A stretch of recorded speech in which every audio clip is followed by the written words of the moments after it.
Hello दोस्तों, स्वागत है आपका हमारा यूट्यूब चैनल शैडोलैंड पर। दोस्तों, आज मैं जो कहानी आपको सुनाने जा रहा हूं, ये मेरे दोस्त के साथ घटी है, जो यूपी के एक गांव के रहने वाले हैं। ये एक सच्ची घटना है। चलो सुनते हैं इस कहानी को। इन्हीं की जुबानी। मेरा नाम सुनील है। ममता मेरी पत्नी का नाम है, जिनसे मेरा प्रेम विवाह हुआ था। मेरे माता पिता इस विवाह के लिए राजी नहीं थे, इसलिए मैंने शादी के बाद अलग रहने का फैसला किया। पर कुछ सालों बाद मारिया की समझदारी, घर चलाने के हुनर को देख उनकी राय उसके बारे में बदल गई और उन्होंने उसे अपने परिवार का हिस्सा बना लिया। आज हम सब एक खुशहाल परिवार की तरह रहते हैं। हालांकि मैं उनके साथ नहीं रह पाता, क्योंकि मेरा ऑफिस उनके घर से 2 घंटे के रास्ते पर है। पर हर शनिवार हम उनसे मिलने जरूर जाते हैं। मेरे परिवार में मेरा 10 वर्ष का बेटा पुनीत, 5 वर्ष की बिटिया सोनिया और 5 महीने का छोटा सा नवजात शिशु आकाश है। एक दिन मुझे मेरे पिताजी का फोन आया कि हमारी दादी की तबीयत अचानक बहुत खराब हो गई है और उनकी आखिरी इच्छा है कि हम सब उनके अंतिम समय में उनके पास रहें। वह मेरे छोटे बेटे और आकाश को भी देखना चाहती थी। मेरी दादी शहर से थोड़ा दूर बहुत ही सुंदर बंगले में रहती थी। वह बंगला इसलिए सुंदर नहीं था कि वह बहुत आलीशान बना हुआ था। नहीं, वह एक छोटा सा बंगला था जिसमें बहुत साधारण सी सुविधाएं उपलब्ध थीं। वह बंगला सुंदर इसलिए था क्योंकि वह 3 तरफ से एक झील से घिरा हुआ था। वह बहुत ही सुंदर झील थी, जिसे देखकर मन खुश हो जाता था। मेरे पिताजी दादी के साथ नहीं रह पाते थे, क्योंकि शहर में उनकी अपनी दुकान थी। पिताजी ने बहुत कोशिश की कि दादी उनके पास आकर रहे, पर दादी वह घर छोड़ने को तैयार ही नहीं थी। उनका मन उसी घर में बसा हुआ था। दादी की इच्छा पूरी करने के लिए हमने यह फैसला लिया कि हम उनके पास जाकर रहेंगे। पिताजी ने दुकान का काम नौकरों पर छोड़ दिया और मैंने भी अपने ऑफिस से 1 महीने की छुट्टी ले ली। जब हम सब वहां पहुंचे तो दादी हमें देखकर बहुत खुश हुई। उन्हें विश्वास नहीं हुआ कि हम सब उनके बुलाने पर आ गए। मेरे बच्चे पहली बार उन्हें मिल रहे थे। उन्होंने उन तीनों को बहुत प्यार किया और उनके लिए बहुत सारी मिठाइयां और चॉकलेट मंगवाई। क्योंकि वह घर हम सबके लिए थोड़ा छोटा था, इसलिए हम सबको किसी ना किसी तरह वहां पर एडजस्ट करना था। दादी ने सबके लिए इंतजाम कर रखे थे। उन्होंने बच्चों को साफ मना कर दिया कि कोई भी बिना मां बाप के झील पर घूमने नहीं जाएगा। 2-3 दिन बहुत ही आराम से गुजर गए। बच्चों को उस बंगले में मजा आ रहा था। हालांकि रात को उन्हें वहां थोड़ा डर लगता था, क्योंकि उन दोनों को बाहर हॉल में सोना पड़ता था।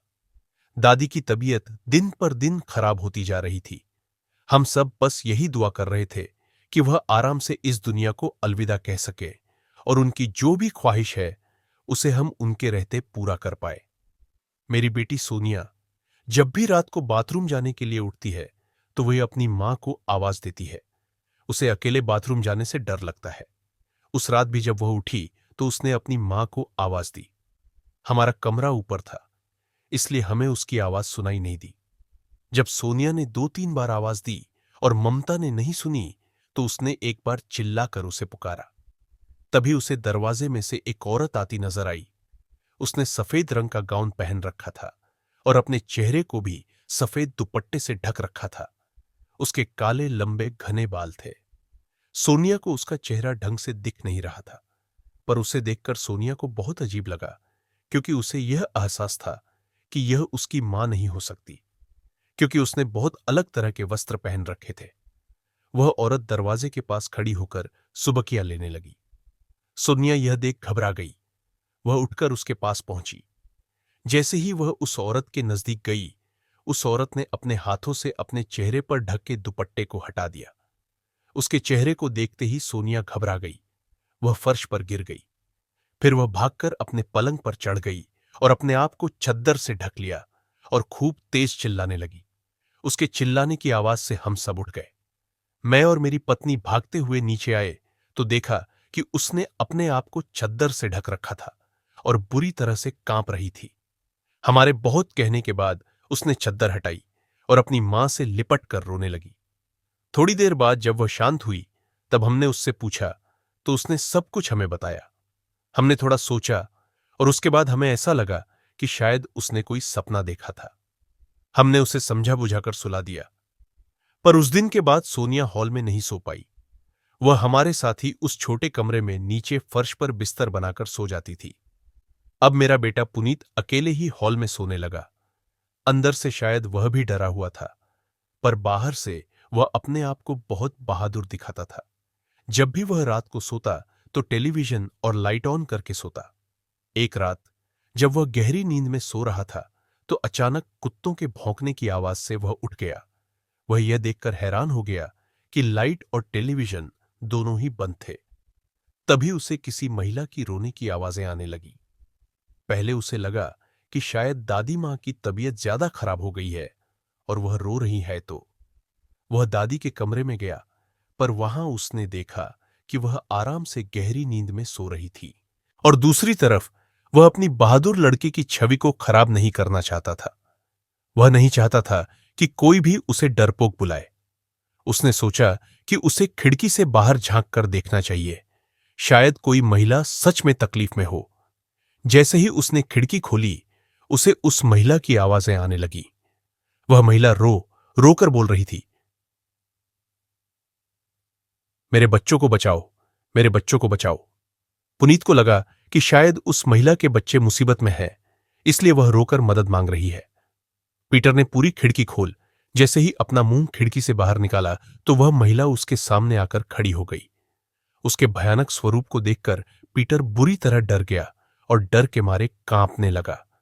तभी उस महिला के अजीब से कंकाल के समान दिखने वाले हाथों ने पुनीत के हाथ को कसकर जकड़ लिया।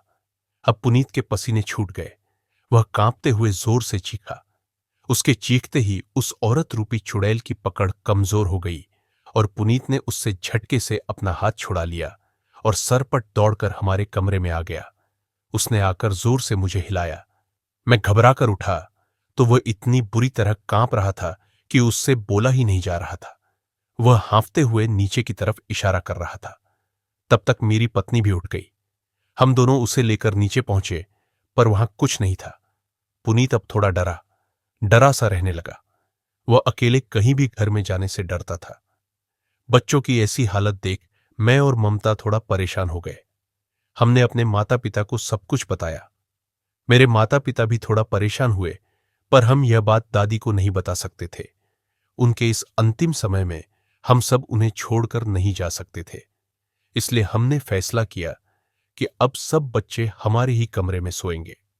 एक दिन मेरी पत्नी ममता ने हमारे बेटे आकाश को पालने में खिड़की के पास लेटा रखा था। वह कमरे में कुछ काम कर रही थी। मैं नीचे हॉल में कुछ काम कर रहा था कि अचानक मुझे किसी महिला के रोने की आवाज सुनाई पड़ी। मैं उठकर किचन की तरफ गया तो वह आवाज और तेज हो गई।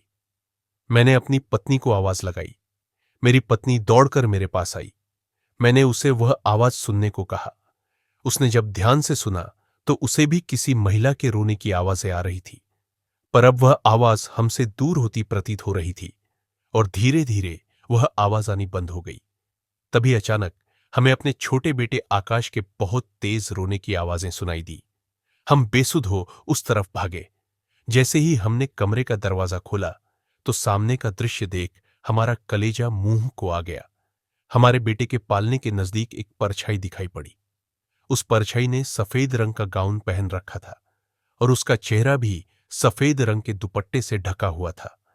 उसने जैसे ही आकाश को उठाने के लिए हाथ बढ़ाया, मेरी पत्नी चीख पड़ी और भागकर उसने आकाश को अपनी गोद में उठा लिया। बिजली से भी तेज रफ्तार से वह परछाई खिड़की से बाहर निकल गई। मैंने भागकर खिड़की बंद कर दी और हम दोनों छोटे से आकाश को चुप कराने में लग गए। अब यह बात साफ हो चुकी थी कि उस घर में किसी न किसी परछाई का साया था और जो कुछ भी सोनिया और पुनीत ने हमें बताया वह सच था। हम सब बड़े लोग हॉल में इकट्ठा हो इस बात पर चर्चा कर रहे थे, पर पुनीत और सोनिया इतना डर गए थे कि डर के मारे वह एक कोने में बैठे हुए थे। वह शायद अतीत में हुए अपने अनुभव को याद करके डर रहे थे। तभी मेरी मां ने बताया कि मेरे बचपन में जब वह इस मकान में रहते थे तब उनको भी ऐसा ही कुछ अनुभव हुआ था। उस समय लाल ओराना के किस्से बहुत प्रचलित थे। वह एक औरत की ऐसी परछाई थी जो केवल बच्चों को उठाकर लेकर जाती थी। यदि कोई बच्चा उसके रोने की आवाज सुन उसकी तरफ बढ़ता था तो वह उस बच्चे को वहां से गायब कर देती थी। मेरे पिताजी के अनुसार अब एक ही रास्ता था।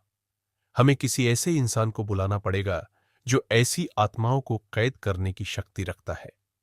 मेरी मां की सहेली एक ऐसे अघोरी बाबा को जानती थी जिनके पास ऐसी असाधारण शक्ति थी। उन्होंने उसे हमारे घर बुला लिया। जब वह अघोरी बाबा हमारे घर आए तो उन्हें देख हम सब कुछ वक्त के लिए डर गए। उनका हुलिया ही कुछ ऐसा था। उनके गले में धातु की बनी नरमुंड की माला लटकी थी, हाथ में चिमटा, कान में कुंडल और पूरे शरीर पर राख मल रखी थी। यह अघोरी बाबा पराशक्तियों को अपने वश में करने के लिए बहुत प्रसिद्ध थे। सब कुछ सुनने के बाद उन्होंने वहां एक छोटी सी तांत्रिक पूजा करने का उपाय सुझाया। उस पूजा में कुछ असाधारण सामान की आवश्यकता पड़ने वाली थी, जिसे देखकर शायद बच्चे डर जाए, इसलिए बच्चों को दादी के कमरे में बैठा दिया गया। कुछ समय में उन्होंने अपना सारा सामान लगा लिया और तंत्र मंत्र विद्या प्रारंभ कर दी। लगभग 1 घंटे के तंत्र मंत्र के बाद वहां एक अजीब सी शक्ति का एहसास होने लगा। हम सब डरकर एक दूसरे का हाथ पकड़ बैठे रहे। तभी हमने देखा कि वह बाबा किसी अनदेखी शक्ति से बात कर रहे हैं। उन्होंने उस शक्ति को कई बार अपने पास बुलाने की कोशिश करी, पर वह नहीं आई। तब उन्होंने एक बहुत ही शक्तिशाली मंत्र का उपयोग किया। तभी बिजली से भी तेज रफ्तार से एक परछाई उनके सामने आकर खड़ी हो गई। वह परछाई जोर जोर से चीख रही थी। हम सब उसे देख डर से कांपने लगे। उस बाबा ने उस परछाई को एक बोतल में आने को कहा, पर जब वह परछाई नहीं मानी तो उन्होंने एक मंत्र का उच्चारण किया, जिससे वह परछाई तड़पने लगी और घर में इधर उधर दौड़ने लगी। हम सब ने अपने आप को एक चद्दर के नीचे छुपा लिया। फिर उस बाबा ने अपने मंत्रों का उच्चारण और जोर से करना प्रारंभ कर दिया। कुछ समय बाद वह परछाई उस बोतल में कैद हो गई। उसकी बोतल में कैद होते ही मानो एक सन्नाटा छा गया। ऐसा लगा जैसे बहुत तेज तूफान आया हो और अब सब थम गया हो। अघोरी बाबा ने हमें बताया कि अब सब कुछ सही हो गया है। अब वह परछाई हमें कभी भी परेशान नहीं करेगी। कुछ दिनों बाद दादी भी इस दुनिया से चली गई। अब हम सबके भी वापस जाने का समय आ गया था। मेरे पिताजी ने दादी के उस घर को बेचने की बात करी, पर मेरी मां ने मना कर दिया। उन्होंने बोला कि हमें इस घर को बंद करके ऐसे ही रखना चाहिए। भले ही उस बाबा ने उस परछाई को बोतल में कैद कर लिया था, पर इस घर को किसी और को बेचकर हम किसी और को परेशानी में क्यों डालें। हम वापस अपने घर पहुंच गए। कुछ दिनों तक पुनीत और सोनिया डरे सहमे से रहते थे। वह उस घर में हुए अपने अनुभव को भुला नहीं पा रहे थे। पर जैसे कहते हैं कि वक्त सब कुछ भुला देता है, सारे जख्म भर देता है, ऐसे ही धीरे धीरे वक्त के साथ वह भी सब कुछ भूल गए और सब कुछ पहले की तरह सही हो गया।